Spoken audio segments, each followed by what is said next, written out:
I think Andrew Stokes, known as Vern, can reflect on a job really well executed there. I've never heard 3 cheers resound so loudly in an open space. I was the wrong person to ask the commentator on this. I'm actually in tears. I mean, that was really amazing. And you saw the Yeoman of the Guard saluting the King as he went back into Buckingham Palace, and we will see the King and Queen shortly alongside working members of the royal family on the balcony, and we still have a tri-service military fly past with 68 aircraft filling the skies above. But as far as the ground is concerned, the job that these 4,000 have done and the role they have played is almost complete.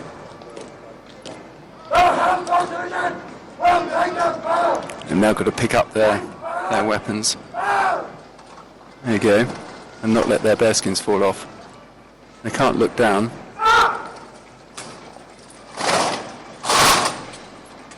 Well done.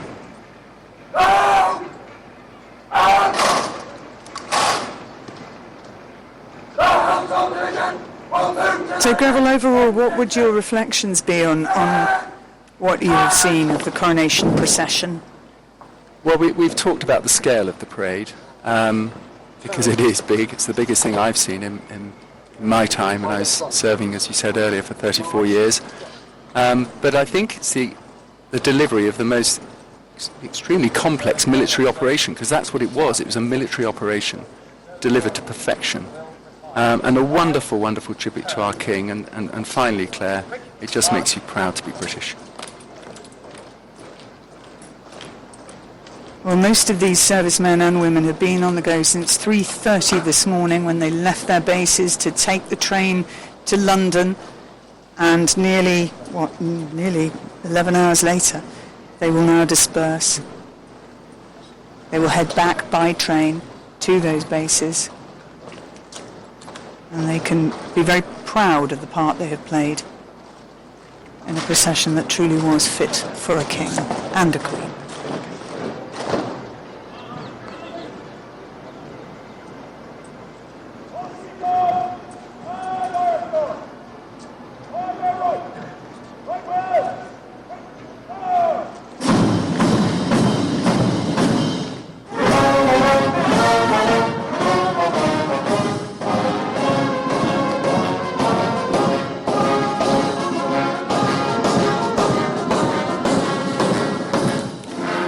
Robert and David are still with me. We could hear those 3 cheers from inside our studio, which is on the other side of the palace wall. It was quite a roar. And I noticed, Robert Hardman, that there was a sigh from the King, a sigh of pleasure, a sigh of admiration, maybe a mixture of both.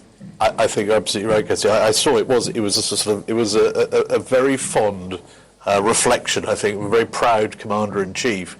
Just thinking, we've got here. This is he's been following all these rehearsals for weeks now, and all preparations for what is a first. I mean, this has not happened at a coronation before. The garden hasn't been used as a parade ground like that before. Maybe this is the shape of things to come. Who knows? It's a new reign, but he loved it. I mean, he absolutely loved that. Important to remember too that King Charles trained as a military jet pilot. He studied at the Royal Naval College at Dartmouth. He's trained to fly military helicopters, David Olusoga. So this is, for him it is not just a ceremonial role. He has worked with these people, he respects these people, he understands these people. I think it shows the deep connections between the monarchy and the armed forces.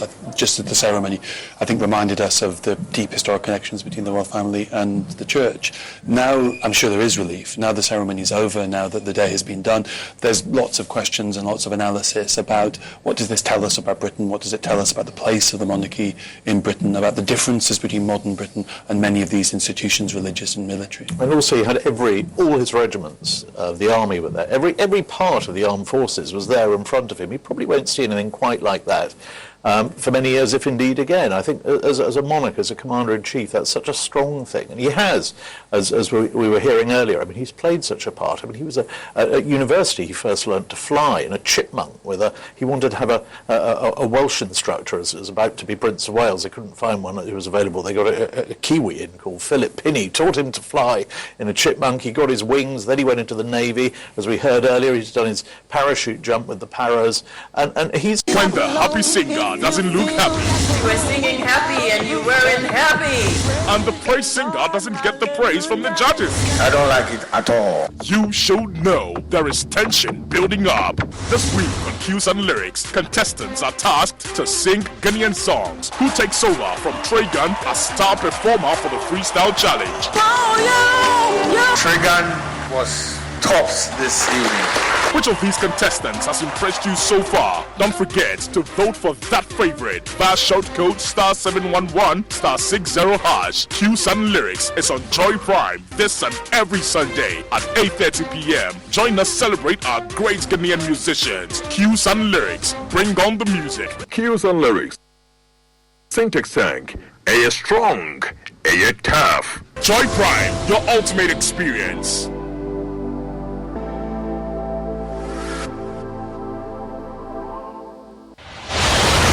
Supernatural Empowerment Summits 2023.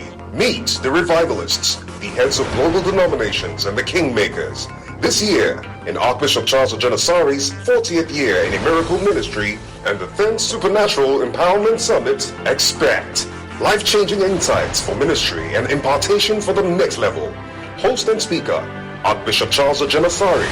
Other speakers from Ghana, Dr. Robert Ampia Kofi, Apostle Eric Nyamiche, Reverend Dr. Stephen Wengam, and also Bishop Joseph Imakando, Zambia, Bishop Joseph Matera, USA, Apostle Yves Castano, Congo, Apostle Abraham Gaji, Cote d'Ivoire. Date, Monday 22nd to Friday 26th May 2023. Time, evening session, 5:30 p.m. daily. Morning session, 8:30 a.m. daily start on Tuesday. Venue, Perez Dome, Jolu Junction, Accra, Ghana. Contact, +233 548 633 650 or www.scsummits.org. Supernatural Empowerment Summit 2023. We've had news file over the weekend, and an interesting part of the conversation focused. Oh no, we are out of range. Oh, don't worry, Daddy. I have Alexa in my bag. Alex, what? Alexa, open Multimedia Ghana and play Joy FM. Super Hits Radio, Joy 99.7. Listen to Joy FM, Hits FM, Love FM, live on your Amazon Echo.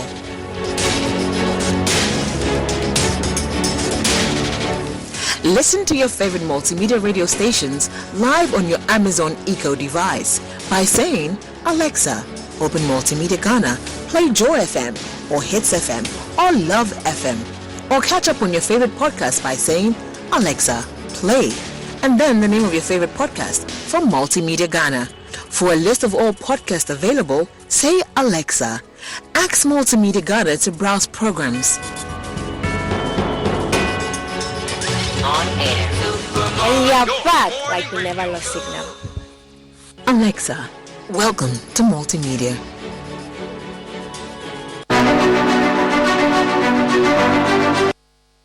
And any minute now, we'll see what it means to both parties. Yes, David, there is, I think, 6,000 media people here representing broadcasters from 22 countries on 6 different continents.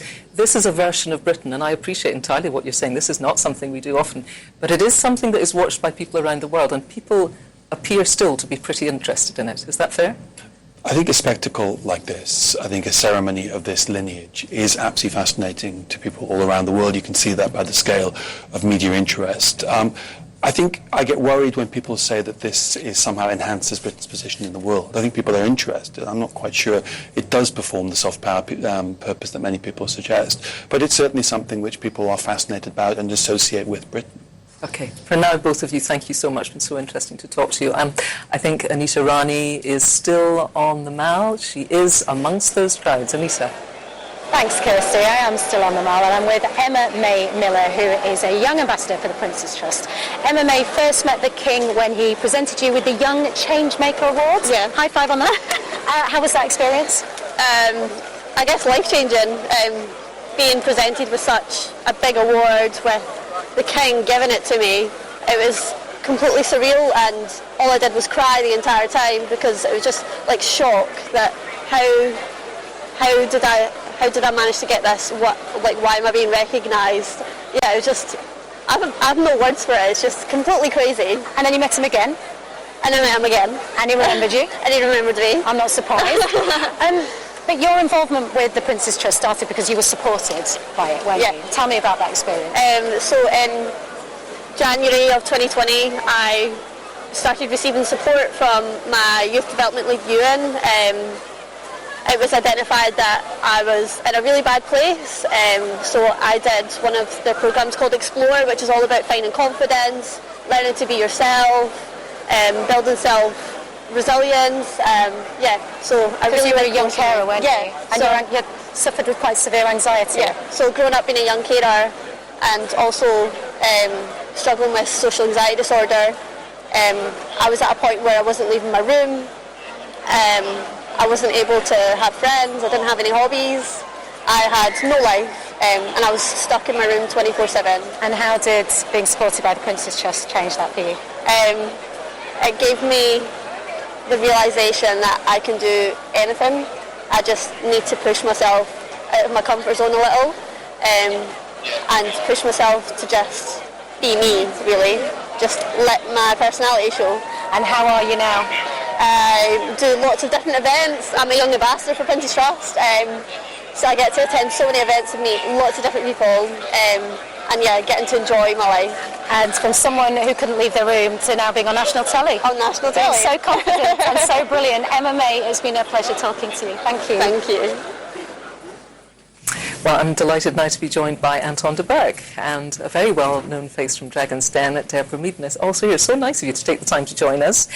What do you make of all that? Deborah, what a spectacle. What a spectacle. And you know what? I was a bit worried this morning because it was raining, but it hasn't made any difference. It's kind of made it even more British. We're very good at weather, aren't we? I think that's true. And of course, the last coronation, I'm choosing to look upon this positively, because the last coronation 70 years ago, it was unseasonably cold and wet. Mm-hmm. And we had this very historic and wonderful rain. So, Anton, I'm taking this as a good omen. I think you're right to do so. It turned out rather well in 1953, and I think it's been a wonderful spectacle, a wonderful day.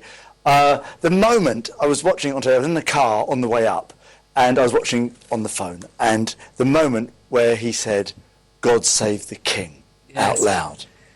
I had a moment. Did you? I was just on my, and I literally welled up. It was out of the blue like this. Whoa! And it's incredible, and it's interesting to still feel this way about it. I find that sort of fascinating. That we were talking about it being an ancient tradition, etc., and all this, but still it resonates so strongly. Certainly with me, and the pomp and the ceremony and all the armed forces are out and everybody's there, and everybody, the three cheers you spoke about earlier. But I find it just really, really emotional, and I love it. Deborah, it's a really interesting thing, because of course, quite legitimately, it won't resonate with everybody. There'll be some people for whom it's a complete turn-off, but the people that it does mean something to, it does get you right there. It does, but I think even if you're not particularly strongly royalist, the community, the coming together of all these people in the pouring rain, the camping out the 2 nights before, there's something lovely about a nation coming together. And, what a joyous moment to celebrate, as I say, whether you're a strong royalist or you're not a strong royalist. Also maybe at a time when we have less and less community, because people are in their silos, they're listening to their music, they're watching their television programmes, everything is sort of fed to us. In a sense, the community where we can all come together and agree on something. It's rare. Good. Yeah.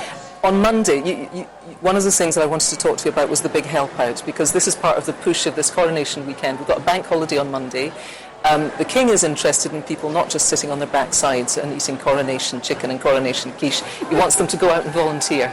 And as a legacy piece, not just on Monday, you know, sort of forever. So this is the Kickstarter for it? Absolutely. It's called the Big Help Out, and we have so far about 1,200 businesses already signed up, huge organisations through to tiny organisations. We're expecting 6 million people to volunteer in something. And there's a platform that you can go onto and say, that's what I really want to do in my local area. And you've got charities are on the platform. They can say these are the type of projects that you can support. So it's really about getting people involved, because volunteering is very good. It doesn't just do fantastic good. It's good for the soul. It's good for the mental health. It kind of gets you involved in things. Do you think there are a proportion of people who might want to help, but they don't know where to begin? Because they don't know if they'd get it right. They don't know how many hours they'd have to give up. They don't know if they'd really enjoy it. And then if they gave it up, would they feel terrible because then it's a failure? You know, there are little bits of resistance in all of us. I think you're absolutely right, but also I think that's why business has had to get involved, because businesses need to be able to say, yes, you can take time off. You know, and not only that. Will businesses say that? Well, my businesses are, yes. Okay.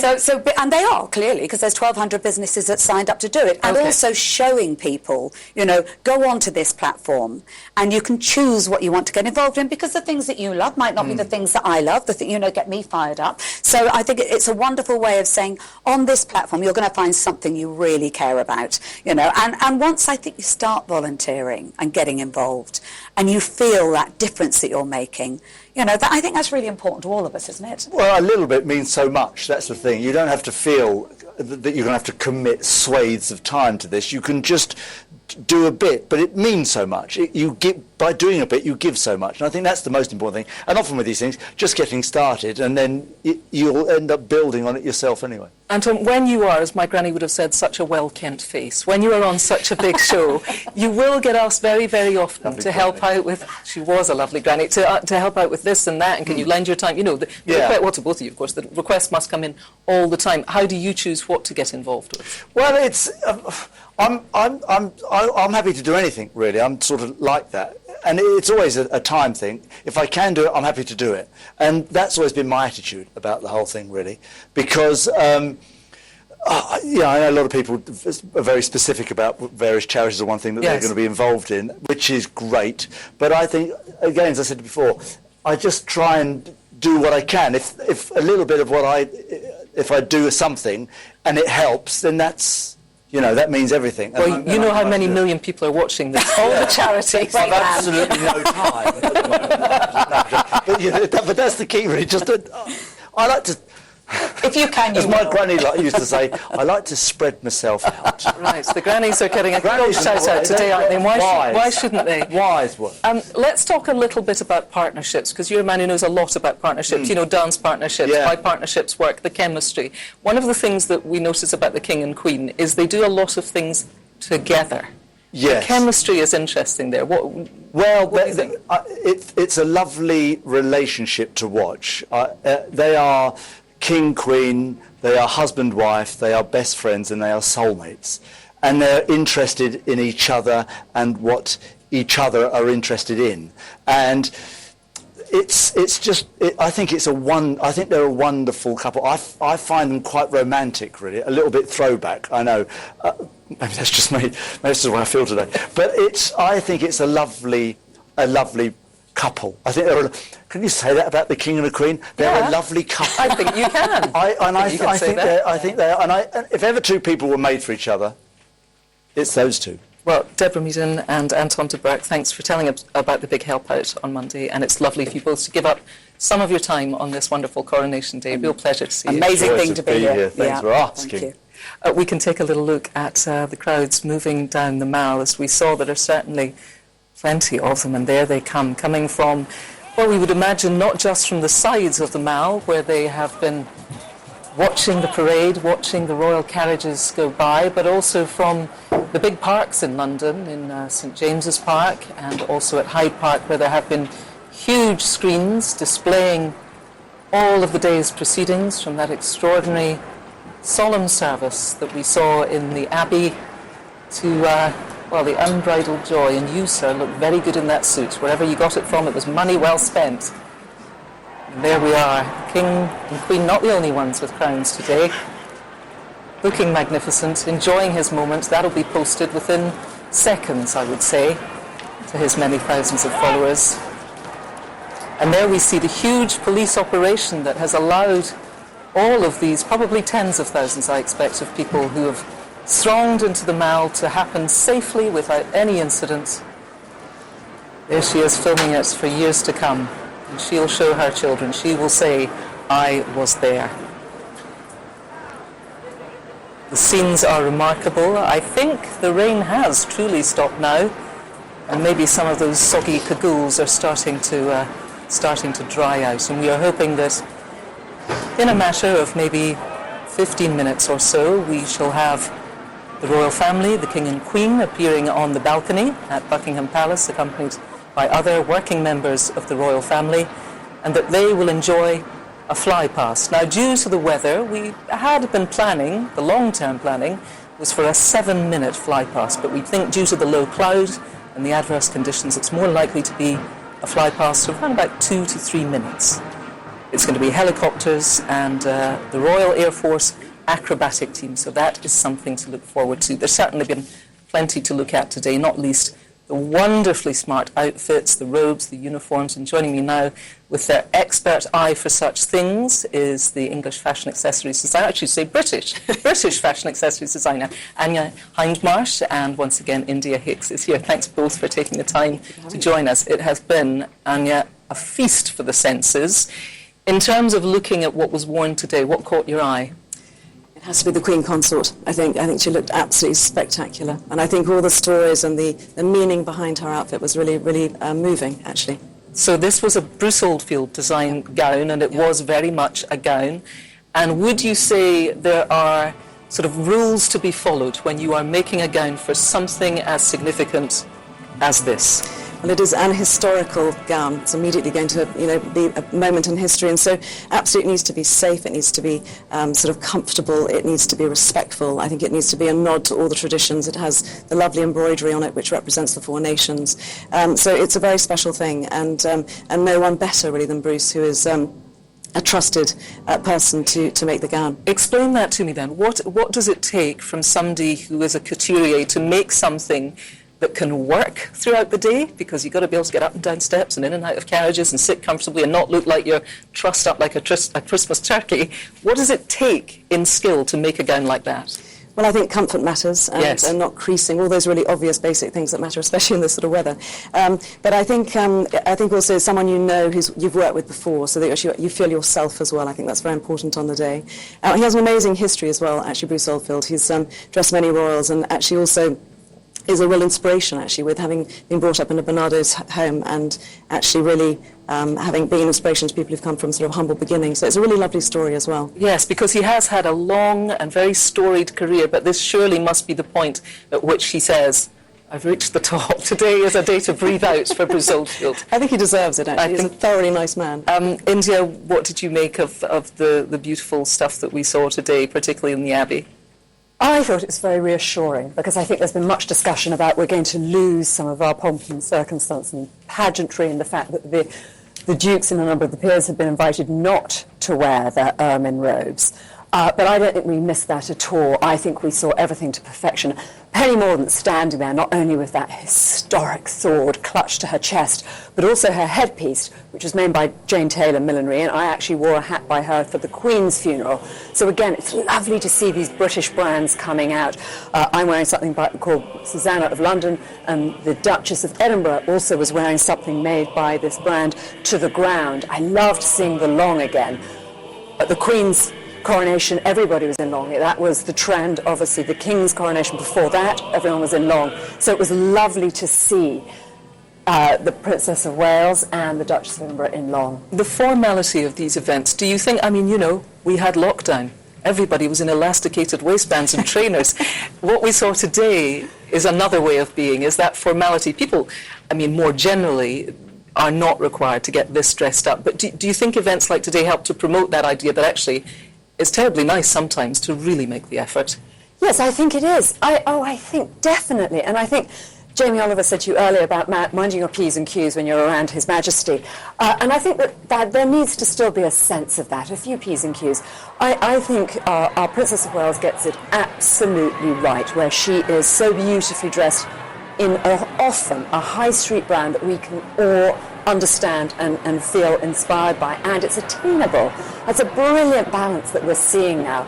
And yet, she looks absolute perfection every time. Yes, let's talk for a moment, why don't we, Anya, about the Princess of Wales, because we saw her today wearing this Dame Grand Cross robes as the other immediate members of the female members of the royal family, where underneath it she was wearing an Alexander McQueen gown. I'm wondering if on the balcony we might get a right good look at that, because I'd like a right good look at it. And very interestingly, quite a contemporary trend of her daughter Charlotte, aged 8, wearing precisely the same thing as Mum, but just a child's version of it. Very much the mini-me, which is actually rather charming. And I think, again, the beautiful workmanship, the craftsmanship. And actually, craft is really important. I think that's at the heart of British fashion. We mustn't forget the craftsmen. They are the heroes, I think, of fashion in so many respects. And the embroiderers, the amazing gold bullion thread. I mean, it's really special work that just takes many hands and many, many days. Hats, of course, are a complete nightmare for most of us. You know, if we have to go to something when we have to wear a hat, it's not often a great moment. And we saw today a different interpretation, not a tiara, not a hat, but the Princess of Wales was wearing, it did look elaborate, but in an entirely appropriate way. What did you make of it? So it's a rather lovely headpiece by Jess Collett, actually, who, in fact, was actually, her business was funded initially by a fund from the Prince's Trust. Oh, wonderful. It's a really nice sort of full-circle moment. And I think a nod to a fresh new start of the monarchy, and very much, I think, out of respect for our new king, who is...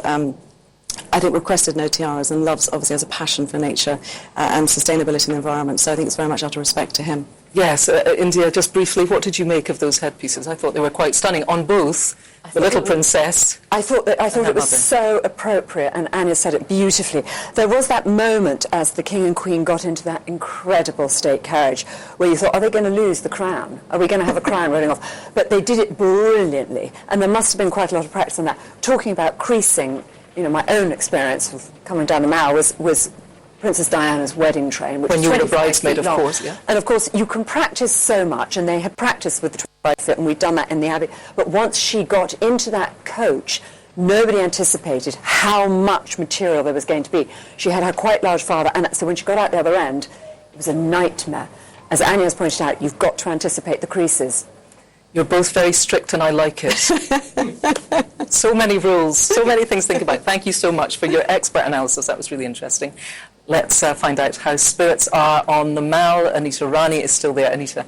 I am still here, Kirsty. I think you said that the rain had stopped about 5 minutes ago. I can confirm that it's still very much raining here down on the Mall. The crowds are trickling down now. Can you imagine how packed it is at the front? I'm joined by Jan Hugo. Jan is a royal memorabilia collector and possibly one of the biggest royal fans on the planet, because Jan, you have travelled all the way from Australia. We did. To be here. We did. How's your day been? Has it been worth the travel?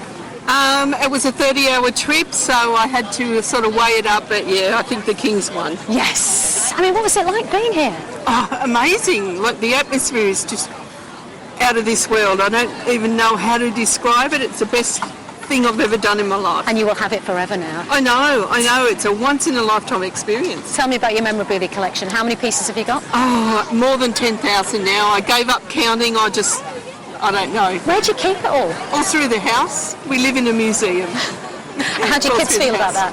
Oh, they just think I should be locked up somewhere. It's not normal. So tell me about some of your main pieces. What are your favourites that you've got? Oh, there's some beautiful Queen Elizabeth pieces, things I'll treasure now that she's no longer here. Lots of music boxes from Diana, lovely pieces from her. Really old pieces, Queen Victoria, things way back to George III. So I can't pick a favourite, there's too many. And how much shopping have you done since you got here? Okay, I bought an empty suitcase with me. Of course you did. So that is full.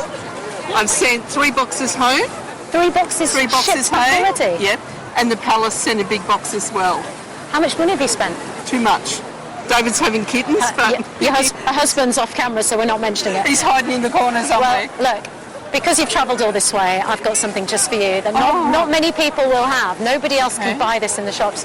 Jan, just for you. Another bit of memorabilia. Oh, thank you so much. It'll go in the cupboard with all the rest. It's been an absolute pleasure speaking to you. Thank you, It's been a wonderful day. Thanks for having us. Just for you. Thank you. My script. Yes, I'm going to keep that. Thank you so much.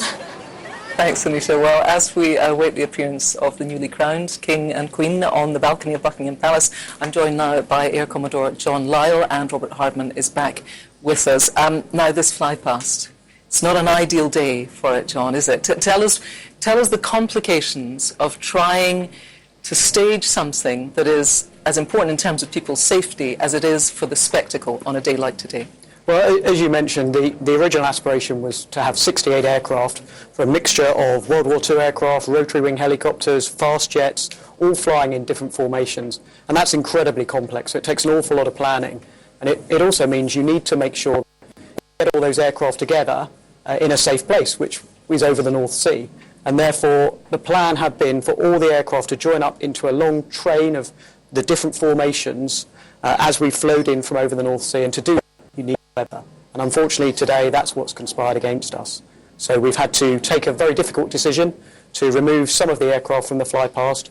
We're still pleased that we've got the helicopters and the Red Arrows, but unfortunately we haven't managed to deliver as much as we would like because of the need to stay safe. Well, that's most important for everybody, of course, and I think everybody appreciates that. I think it is remarkable, given how unpredictable the weather is and how low the cloud is, that we are going to see a fly past at all. Robert Hardman, you looking forward to it? We do love a fly past. We love a fly past. I mean, these things happen. I mean, if you think back to the Queen's Diamond Jubilee, I mean, I think it had to cancel the fly past then over the river because of the weather, but I think, Right, well, all I can hear right now is the most massive cheer behind me, so there is the reason. We have King Charles III and Queen Camilla in the imperial state crown and Queen Mary's crown, waving to the thousands of people who are thronging the Mall, who have braved the rain and are here to witness an historic moment. And we see there the pages who, I have to say, did behave very well, getting a moment that will stay with them for the rest of their lives. And also Queen Camilla is joined by the two ladies in attendance who helped her with her train and doubtless steadied the nerves too this morning as she was getting ready. A wave to the crowd and the crowd waves back. Robert Hardman, I believe, as a very young prince, was it aged just 2 that Charles made his first balcony appearance? Yep, it was 1951, and he was 2, and he came out. They normally wait till you're sort of 2 or 3. The Queen came out as a babe in arms, but there we are. This is the rest of the family joining, and now the working family. It's quite interesting that we're seeing there all those who still undertake engagements, regular engagements, and their children. But I mean, this is such an important moment because this is the first time he has led the family out as king. He's been on that balcony, as you say, Kirsty, since he was tiny. He can just about remember the coronation balcony moment, and ever since then he's been seeing these scenes. But, you know, he's leading them today. He's the one they're here to see. He does look relaxed. He's taking it all in, and it must be quite a scene to be on the receiving end of. And when you say working members, I mean, obviously we've got children there, we've got the pages. Today, some of them better known faces than others. Take people through the working members of the royal family. The working members, they're the ones who appear each day in what we call the court circular. There we see the new Duke and Duchess of Edinburgh there, Prince and Princess of Wales there. Then the pages, the King's pages, the Queen and her pages there to her left. But this is sort of, in a way, recognising those whose day-to-day job is supporting the monarchy. They are, you know, the King's eldest son, the Prince and Princess of Wales, and Princess Anne, of course, the Princess for all, the Duke and Duchess of Edinburgh. And also it's nice to see there the elder cousins. There's the Duke and Duchess of Gloucester, Princess Alexandra, the Duke of Kent. They still play a part in this sort of broader royal frontline unit, if you like. You know, they may not make the headlines every day, but they're still there. They've got their patronages, and the king feels a great debt of gratitude to them. So on a day like today, he's saluting them. What we haven't got here is all the extended cousins and cousins of cousins and that sort of thing that we used to see at perhaps a birthday parade. I think underlying the messaging here is, today's a day about the monarchy rather than about me, myself. Yes, very interesting point. And I suppose such a special day when those youngsters have been involved, you want to say a sort of thank you. Oh yeah, they've been working today. There's a deal of pressure on those youngsters to go out there and behave well. Also very interesting to see, well, there we are, a wave from two very popular people. Not in a wheelbarrow around the garden today, something altogether different. And here we see, John, the helicopters coming in. Yes. Through the clouds, through the rain, they've made it. Exactly, they've battled through. So this is the first of 5 formations of helicopters we'll have ahead of the Red Arrows. And what you're seeing is a formation, the first ones were a formation of 3 Juno helicopters, so training helicopters from No. 1 Flying Training School. And interestingly, on the second of those helicopters is Squad Leader Rich Allinson, who was actually one of Prince William's flying instructors when he was going through his helicopter training. So there's a nice royal connection there. And also interesting that the helicopters can fly lower, so that's one of the reasons it's safe for them. They can, and they have slightly different rules when it comes to cloud base and how close to the weather they can get because of their slower speed. Right, and even though it's very rainy then, it's not too dangerous for them today? It's within the safety limits. It's right on the edge, which is why unfortunately we couldn't get the other aircraft, but absolutely within limits for the helicopters and for the Red Arrows. And so they're coming right overhead. Hear them now. Right over the palace. Everybody looks up. And so at the top of the screen, sorry, go ahead. So the top of the screen there was the army formation, so a Wildcat and 2 of the AH-64s, so they're coming over now. So we've got formations initially from the Navy, then the Army, then the Royal Marines, and then finally the Royal Air Force. And the King and the Prince of Wales both looking up there and understanding both as helicopter pilots. That's interesting. It is. They know what it takes. Well, we've got the first monarch who can fly a helicopter. He was in his naval days. Correct me if I'm wrong, but he was actually a very good Wessex helicopter pilot. Yes. He was top of his class, so he knows what's going through their minds. And of course, the Prince of Wales has flown many helicopters, so there's a lot of expertise up there. If they're flying the wrong way, I'm sure they won't just hear about it from their immediate bosses. Now you see, everybody else is tilting their heads up, apart from the King and Queen. But of course, they've got something to be mindful of. So it's just eyes up for them. One occupational hazard of the head that wears the crown is you can't look down, as the Queen used to say. You've got to read your speech looking straight ahead. So they're making a fair sound. We can see the windows of the palace there even having a little shudder as those helicopters went past. And one of the things that I certainly wondered today is, how would the crowds be? Would it be a huge crowd? And we have a very definite answer, Robert Hardman, in that. Yeah, we do. I mean, the crowds aren't as big as they possibly could be because of the new sort of the system they have for sealing off the processional area. You haven't got as many people in the immediate area, but here's the big Yes, moment. here's the big moment. Here's the main event. Absolutely. So the Red Arrows, because they are a professional display team, they can work to greater weather limits than the other aircraft who have unfortunately been unable to join us. So we do get a chance to see the iconic Red Arrows in their red, white and blue as they come down the Mall, which just looks fantastic. What a scene.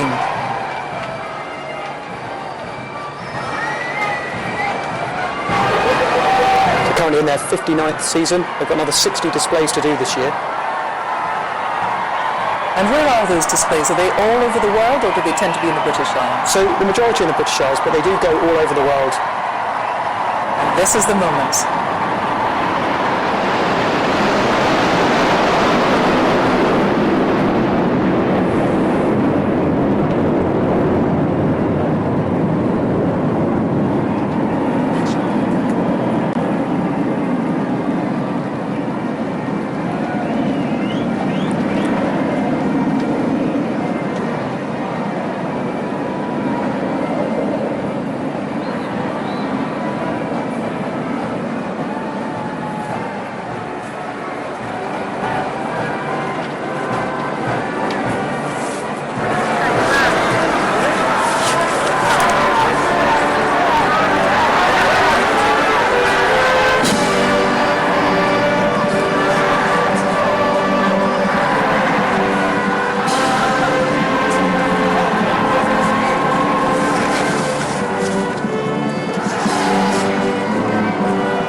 Well, that was a wonderful moment, an iconic moment, and it would have been a great shame if the weather had put stop to what really is a sort of seal on the day, I think, John, don't you? That sort of visual spectacle of something that we come to know and be in awe of and also be very fond of, that spectacle of the Red Arrows. Absolutely. The armed forces giving a round of applause.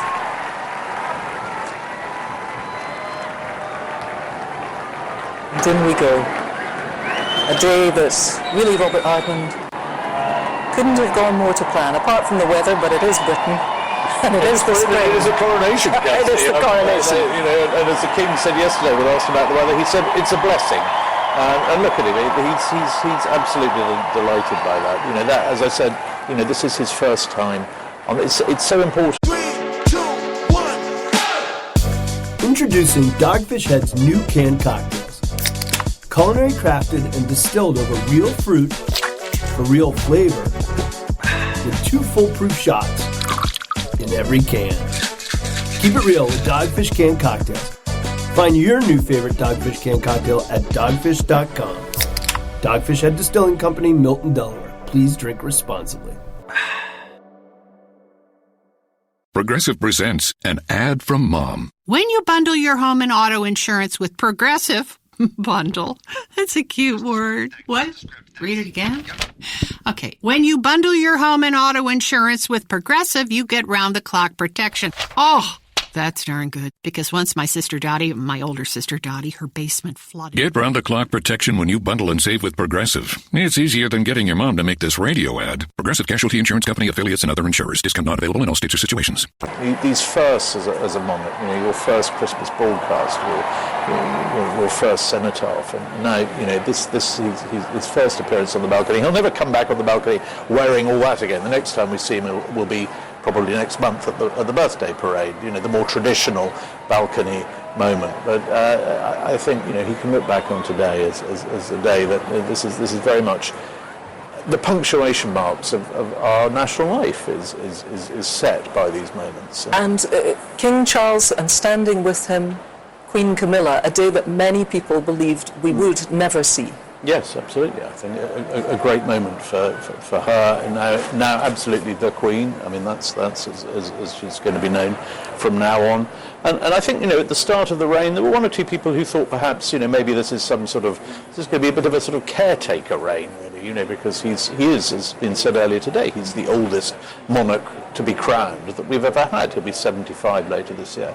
But I think what he's done today, he's stamped his mark on this. And, it won't be one of the longest reigns. It just can't be. But it's going to definitely have a personality. And we've seen that already with a number of the sort of small things he's done. I mean, things are changing inside that palace. It's very nice to see the balcony back in action, because actually that's been a building site the other side of those windows for the last year. They've had to put floorboards down today just to get everybody out there. But things are changing. They're changing, incrementally. It's not a sort of big overnight thing, but he definitely has his own ideas for this institution that we celebrate today. And Air Commodore Lyle, as you watched the military earlier do the royal salute in Buckingham, did you get a chance to see that? I did, yes. I thought that was maybe one of the absolute highlights of the day, to hear that 3 cheers. Absolutely, and it absolutely fills you up as someone who's serving in the military, the opportunity to see your monarch to be involved in something of such national importance. And it's the sort of day that people will never forget. We're getting an encore. It must be Coronation Day.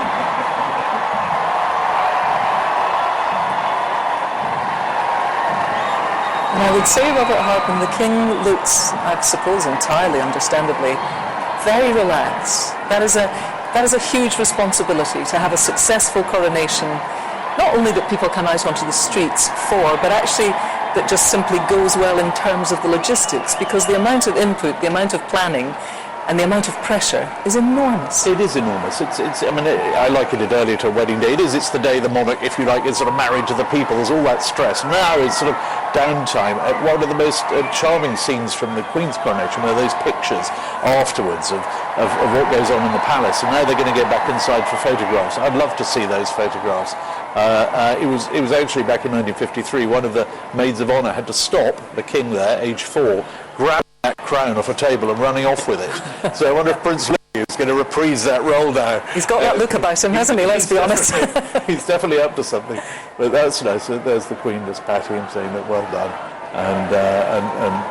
And as you said, watch those robes there. They were about to walk through a building site. And that sight in those ermine robes with the crowns on, we're not going to see that again. No, that's Coronation Day. That's the only day that happens, and it's why this is so unique. I mean, as David was saying earlier, you really have to be in your 80s or 90s to have seen this sort of thing with your own eyes before. And let's talk a little bit then about continuity, because surely that might be one of the reasons that people have trudged out on not the best day to stand in the rain and to be part of it all and to put on the Union Jack bowler hats and have a few beers. It is about tradition, a lot of it. It's about tradition, it's continuity. I thought one of the most striking things was a new addition to this very, very ancient service right at the start. It began, not with a prelate, not with the Archbishop of Canterbury. It began with a 14-year-old boy effectively saying to the king, that chorister, Andrew Strachan, effectively saying, "Why are you here? What are you doing here?" And he said, "I'm here to serve." I think that was such an important preface, if you like, to the whole thing. Throughout this immense grandeur and tradition, we've just seen this sort of note of kind of humility all day, just remind constitutionally, religiously, just sort of explaining where this king belongs in the sort of national landscape, if you like. Yes, he's the head of state. Yes, he's the king, but he's there to serve us too. Anita Rani is on the Mall. She's having a chat. Let's go back and find out who she's talking to. Anita. Yes, Kirsty, I am on the Mall. I think I have had the best seat in the house all day on the iconic Red Road that has seen numerous processions, ceremonies, weddings, funerals, and now, after 70 years, a coronation. And it's been about the people down here, and, well, we could just ask the people, have you had a good time? So many Union Jacks, we've seen all the hats, we've seen all the outfits, and people have travelled from all over the world to be here. And it's not just been about the crowds down here, some of them have camped overnight. It's about all the volunteers as well, the armed forces, St John's Ambulance, the stewards that have made this whole day run like clockwork. And the biggest privilege that everyone here, including myself, have is that we can all say, we were here to witness the coronation. Forever. So it's been a great day from the Mall. Thanks very much, Anita. Well, there we see the brollies are up. We can't dampen the spirits, but it is dampening the hair. So the brollies are up, and people have had their moment, the moment of seeing the crowned king and queen on the balcony in their ermine robes at Buckingham Palace. It's not a day we will see again because it's unique to Coronation Day. And for all of those people that chose to be part of it, quite a scene indeed. Well, Robert Hartman and David Olusoga are here just to chat through. I mean, in a way, David, it's unfair of me to ask you to analyse, because I suppose the thing about history is that we have to see it in a greater context, but that's what you're here for, so that's what I'm going to ask you to do. When you were looking at those scenes there, when you saw the King and Queen come out, what were your thoughts? In the 20th century, there were 5 coronations, an average of every 20 years. If you were to stretch it over the century, we haven't seen one since 1953. That reanimation of a tradition that's lain dormant, but been there, we all knew it was inevitable, we knew it was coming. To actually see it is historic. Today we've been reminded of the deep religious history of the country, there's been echoes of the 17th century in the oaths, echoes of the medieval age in the other sacraments of the coronation. That sense of continuity, that sense of tradition, as an historian, is absolutely fascinating. So, in that level, I think it is a remarkable thing to witness. Now it's done. Now a new reign formally begins. Lots of questions about the monarchy in Israel. Now they're up for discussion, as they always are and always have been. Yes. Well, let's have a little bit of a discussion about it, because most of the people who in the census, answer the question of whether or not you're religious, we see at the heart of today, this religious ceremony, most people in Britain say no, they're not churchgoers anymore. They're not Christian. We have lots of different faiths as well. We saw them represented in the ritual of today. Do you think when you look at a day like today, it is really about being, above all else, nostalgic? Is that what you think it's about? I'm not sure, and I think nostalgia is loaded with pejoratives. It's a negative. Yeah, it is. Yeah. I think tradition is a more useful word.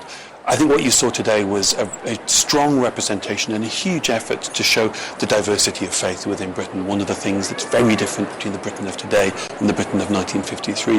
I think it's more difficult with a 1,000-year-old ceremony to reflect the other thing you've mentioned, which is the fact that we are one of the most secular nations in the world. So you can have diversity of faith, but the lack of faith, which is a big factor in modern Britain, that's much harder to build into the ceremony. You can't, there's only so far you can modernize a 1,000-year-old ceremony without it stopping being that ceremony. I mean, it's interesting, Robert Hardman, that we heard today, and we knew we were going to hear it, of course, defender of the faith. There was a time, I mean, was it in the early 90s when the then Prince Charles put forward the idea that at his coronation he would be defender of faiths. Well, that's very clearly been rolled back, and it was made clear, and I think, over time he maybe realised that as somebody who was head of the Church of England, that was not necessarily the most appropriate approach. No, but I think it was an aspiration when he said it. Was back in 1994. Golly, I mean, how long ago was that? Nearly 30 years. But it was how he viewed the role. And actually, the late Queen articulated that herself in 2012 at her Diamond Jubilee. She made a speech to faith leaders at Lambeth Palace, and she talked about how she felt that the monarch had a duty to protect. And the same applies now. It's I think that oath, that sort of extra pre-oath oath, if you like, that we heard in the Abbey today, where the Archbishop says, your role is to help people to worship freely, and the King said, I will. So it was sort of there. It wasn't explicit, but it's very much understood that that's part of the role of a 21st century monarch. Is we may live in a more secular society, but he is there to protect the rights of everybody of any faith and none to think as they wish and worship as they wish. And David, do you think, in terms of a modern monarchy, and of course the House of Windsor has managed to survive because it's very good at changing incrementally, slowly, taking the mood, seeing what's acceptable, seeing what's not. Our king, our new king, do you think he gets it? Do you think he has a sense of how to propel the monarchy forward and change things? Well, I think when we analyse things he said when he was the Prince of Wales, we have to remember he knew he was the Prince of Wales, and things he felt able to say then he wouldn't say now as king. And he's quite been clear about the fact that he understands the limits of the role and that he was in a different role previously. To an extent, you can't modernise a monarchy because it is a monarchy, and that hereditary principle is one that many people will never be comfortable with. But the majority of our fellow citizens in 2023 are comfortable with this being the way that we choose a head of state. They revel in the ceremonies and the tradition. The people here, this is a huge event in their lives, something that they care deeply about. The challenge, I think, is to reach out to the people who aren't just obsessed with history and tradition like myself, who aren't here because they love the monarchy. A lot of people just feel sort of neutral about the monarchy. Not that they're opposed to it or they're desperate for it to become a republic. They just don't feel very much. And that's potentially an opportunity for the new king to find a way of being a monarch and being a monarchy that reaches out to them. Robert, what are your thoughts on that? No, I think David's absolutely right. I mean, I think the greatest threat to a modern monarchy, it's not going to be the mob storming the palace. It's relevance, or rather irrelevance. Yes, indifference from people. Indifference and then irrelevance. It's that moment people wake up one morning and say, well, why are you still here? You've got to keep, not exactly reinventing, you've just got to keep at it. And it's not a brand of toothpaste. You can't just relaunch it with a new slogan. When you have a new reign, you have to keep doing what you've always done. But what the monarchy does do is it's out there every day. We don't always read about it, but it's on. They're on their away days. They're going around the world. I was in Germany with the king the other day, and you saw how he went down there. I mean, it wasn't huge news here, but it was when he addressed the German Parliament in German. That made an impact. It goes back to this point that I think it does help this country punch slightly above its weight. It's what we are, as David says, most people are entirely happy with this constitutional arrangement. It may not make sense, but it's the one that we have, and we're very proud of it. But it's got to earn its keep, and I'm quite sure that he knows that. The complacency is something, we're not going to see. It was so interesting, just the day after his mother died, day after the Queen's death, when everyone was slightly sort of lost, he was right on it, addressing the nation. We didn't hear from Elizabeth II. She didn't address the people for 10 months after she became Queen, until the Christmas broadcast. He was doing it right away. He was immediately off round touring the country, going to the home nations. He is, I've said it before, but he's a king in a hurry. But he's definitely, this is not a caretaker reign. This is a man on a mission. Well, his wife has said of him, the thing about him is he wants to save the world. He is somebody who is propelled by that need to make change. I mean, on the one hand, you could say, well, that's admirable. On the other hand, you can say he's given himself quite a job there. Well, the world certainly needs saving. There's no question about that. I'd like to think that he'll find ways of modernising the world. I'd like to think he'd find ways of reaching out to people who have that indifference. As Robert said, indifference is the ultimate kryptonite for a monarchy. But I do think it's a challenge, and I think we need to recognise that one of the great strengths that they have is that many people look at our politics and they think, well, maybe this is a more balanced way of representing a wider cross-section of the population. We've had a year with 3 prime ministers. We've not made the best case for an alternative over the past few months. So I think we have to wish him well and hope that there are ways of modernising and that he's capable of finding them. Sorry, you want to say something? Well, I just thought that reminded me of it's a very good point, David. There was a rather good tweet in that extraordinary week. Someone said, there's a pint of milk in my fridge. It's seen 2 prime ministers. And 2 monarchs, and it's still going strong. And you just saw, actually, there is something to be said. A country that can change its head of state and its head of government in 3 days. It happened in 3 days, without an angry word, without a shot being fired, without any sort of unrest or disorder, let alone riots. There is something to be said for that stability, that continuity. And I've sort of noticed it over the years, travelling around the world with the royal family, they do represent a sort of continuity, particularly in countries that have had a lot of turmoil, and they look at what that over there represents, and they're rather, they're quite envious, actually. The case that is put also is that, yes, and one might decry the current state of politics either here or anywhere else in the world, given the state that many places are in, is that in having a monarchy, it is something that floats above it, and therefore people can automatically not necessarily respect one monarch or another, but respect the fact that we have it there, that it feels solid and it doesn't feel that it's grubbing around in the gutter for our vote. And when the politicians are having a punch-up, or there's great turmoil over the road, or there's an interregnum electorally, we're in a hung parliament situation, whatever it might be, at least the people know that, things are, that all those arms of the state, they don't owe their allegiance to whoever's in number 10. They owe their allegiance to a different entity that's not going anywhere. And that is, it's not something we think about every day, but it's there. And I think it's part of that sense of continuity and stability that we may take for granted. We may only register it subconsciously, but at least we feel that, everything's going to work okay. David O'Shoga, one of the most interesting legacies of the King's time as Prince of Wales is the Prince's Trust. Of course, it's still ongoing. And I touched on this a little bit with David Lammy earlier today, which is 1 million people so far it's helped. And it was set up, I believe I'm right in saying this, Robert, when the Prince was in his late 20s, mid to late 20s. Yeah, he used the contents of his Royal Navy pension to get it going in the mid-70s. And it is set up to help not just people who want to help start their own businesses, who might not be thought of as a good bet for a loan, people who want to get back into education, who want to re-engage with their skills. It's very interesting that he chose something, as somebody who you would consider to be the very sort of epitome, personification of the establishment, to reach out to people who are disenfranchised, to those who feel on the outside. What do you make of that? I think it shows an astuteness that hopefully we're going to see a lot more of. But I think it's also not historically aberrant. Monarchs have often realised that one of their ways of legitimising their role, of centering themselves in our conversation is to be aware of inequality. In a hereditary system, being aware of the disadvantage that many people are born into, I think is a natural response. Queen Victoria raised a huge amount of money for charity during the Irish famine.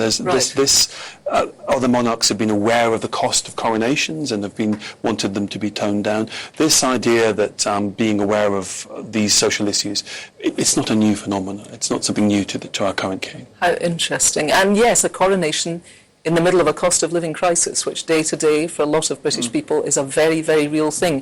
Do you think the coronation that we saw today managed the balancing act of giving something splendid but at the same time being scaled down and not gratuitous? It's a very fine line they have to tread because, as David says, there are some people who will be looking at this today and saying, what a complete waste of money.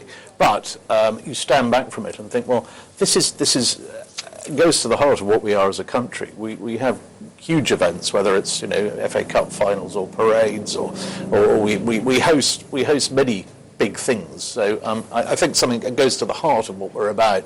We've got to do it properly. In 1953, the country was in a far worse state. We were on rations. People couldn't afford to buy, or couldn't buy meat because it was being rationed. And at the time, there was a debate, should we really be having this big event at a time of post-war austerity? And actually, most people said, yeah, we should, because, this matters. We need to do it properly. There's nothing worse than a pared down, scaled down sort of coronation on the cheap. As Churchill said, you can't have a coronation with bailiffs in the house. He wanted to do it properly, and I feel today we have struck the right balance. It could have been much bigger. We could have filled the Abbey with 8,000 seats instead of the 2,000 we had. We could have had all sorts of bells and whistles, but I think they've called it right. Thanks to you both for all your insight, for your knowledge, for your historical references. I've learned a lot, and it's been wonderful to share the day with you, such an important day. Thank you to you both. Thank you. Well, there we are. I've never seen anything quite like it, and I imagine neither have you. What a day. History unfolding in front of our very eyes. The man born in that palace just behind me more than 7 decades ago, today finally meeting his destiny and stepping out onto its balcony, crowned king. He greeted the crowds we saw there with a warm smile, cementing his relationship as their sovereign, and by his side to support him, his queen and heirs. And that roar of approval from the crowd on the Mall seemed to tell us something about the joy that this coronation day has brought to so many. It will doubtless tell their families in decades to come. Macy's One Day Sale is going on now with deals of the day on gifts Mom will love, like fine jewelry selections to make her day sparkle, 35 to 70% off. Shoes, handbags, and more spring accessories, 30 to 50% off. And summer-ready dresses for any occasion, $49.99 to $99.99. Plus, get contact-free curbside pickup or pickup in store at Macy's. Savings off sale and clearance prices. Exclusions apply. Dr. Rick here, with another telltale sign you're turning into your parents. Getting particular about your drive-thru order. Don't pull away yet. I like to check the bag because one time they forgot to give me extra ketchup. People are waiting. I'm only seeing 4 nuggets. Wait, nope, there's 5. Progressive can't help you from becoming your parents, but we can help you compare rates on home insurance with Home Quote Explorer. Progressive Casualty Insurance Company affiliates and third-party insurers. Comparison rates not available in all states or situations. Prices vary based on how you buy. Was there. The arcane ceremony in the Abbey, that exquisite music, the priceless jewels and magnificent carriages were dazzling. A reminder, maybe, that however much the world changes, tradition and ritual and ceremony still play an essential part in bringing us together in a spirit of celebration and community. The king pledged his sacred oath and wore an ancient crown, but all in the presence of a very modern congregation, environmental campaigners, charity volunteers, war veterans, and even a few spangly superstars in its midst. All witness to the beginning of a new era for Britain and the Commonwealth. And as that sea of happy faces and fluttering Union flags took over the centre of London, many millions around the country and the world will have doubtless tuned in to see the spectacle, including that remarkable parade, where our military did what it does so well, gilding the occasion with unrivaled pomp and pageantry. Today, so much of the United Kingdom in all its splendid variety has seemed unified in celebration on a day that's been fit for a king. Thank you so much for joining us, and for now, bye-bye.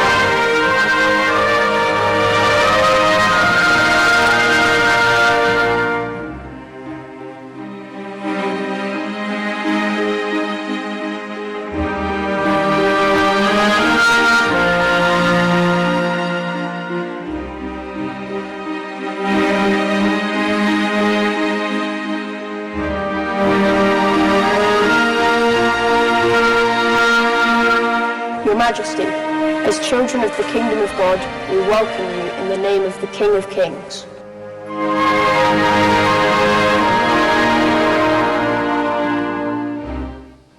This is the royal law. These are the lively oracles of God.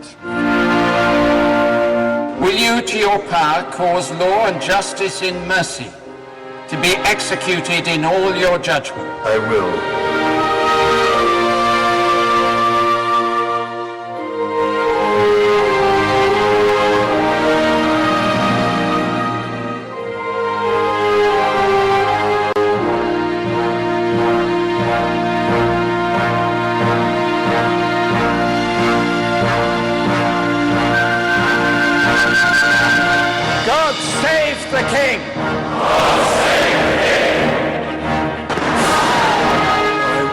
Prince of Wales, pledge my loyalty to you.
Joy News, your most credible news source, is available on digital TV, Multi TV, DSTV channel 421, GoTV channel 144, and also streaming on myjoyonline.com.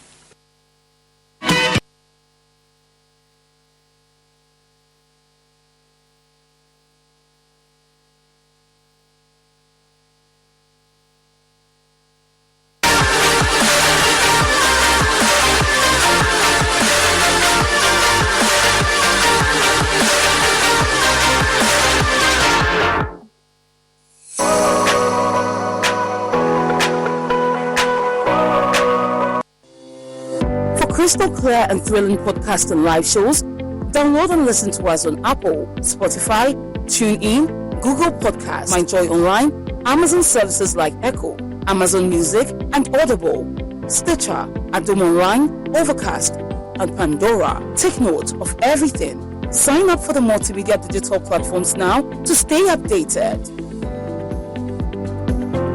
We've had news file over the weekend, and an interesting part of the conversation focused. Oh no, we are out of range. Oh, don't worry, Daddy. I have Alexa in my bag. Alex, what? Alexa, open Multimedia Ghana and play Joy FM. Super Hits Radio, Joy 99.7. Listen to Joy FM, Hits FM, Love FM, live on your Amazon Echo.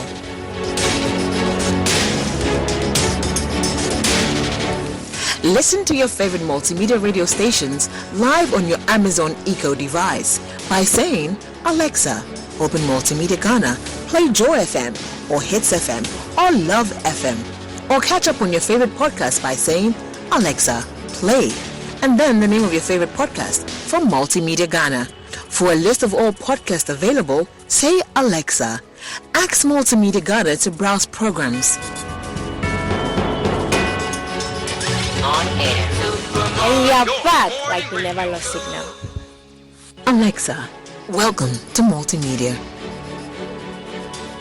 When the happy singer doesn't look happy. You were singing happy and you weren't happy. And the praise singer doesn't get the praise from the judges. I don't like it at all. You should know there is tension building up.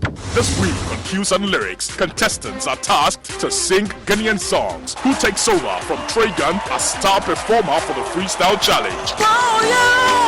Tregan was tops this evening.